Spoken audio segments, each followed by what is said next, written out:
Ore 7:30 a Ponzano scatta l'emergenza. Centinaia di chiamate al centralino dei vigili del fuoco, di cittadini che si risvegliano in una situazione di alto rischio. Ovunque un intenso odore di gas. In diverse case scoppiano incendi.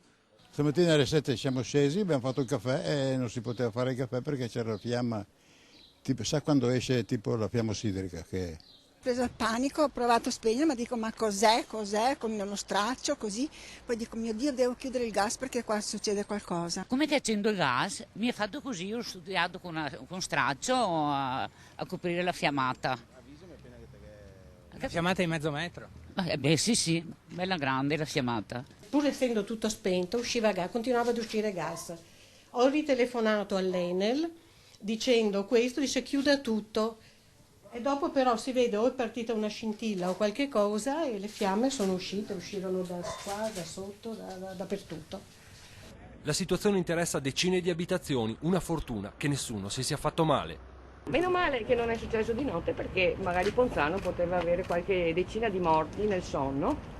Arrivano 10 mezzi dei vigili del fuoco, si allestisce un primo campo base nei pressi della rotonda sulla Postumia. I tecnici Enel riparano il guasto principale alla centralina che ha causato l'esponenziale aumento della pressione del gas nelle tubature. Il problema riguarda però l'accumulo nella rete che rifornisce le abitazioni. E adesso man mano stiamo controllando anche le singole abitazioni.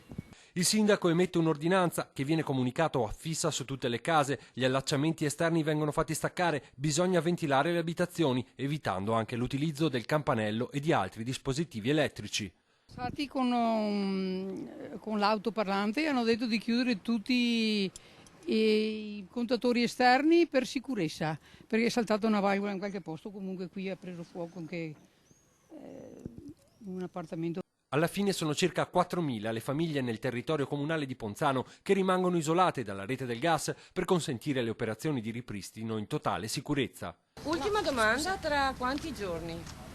No, partiamo subito, sta arrivando più gente possibile da partire subito e risolvere il problema nel più breve tempo possibile. Si stima che nel giro di 2 giorni la situazione possa finalmente ritornare alla normalità.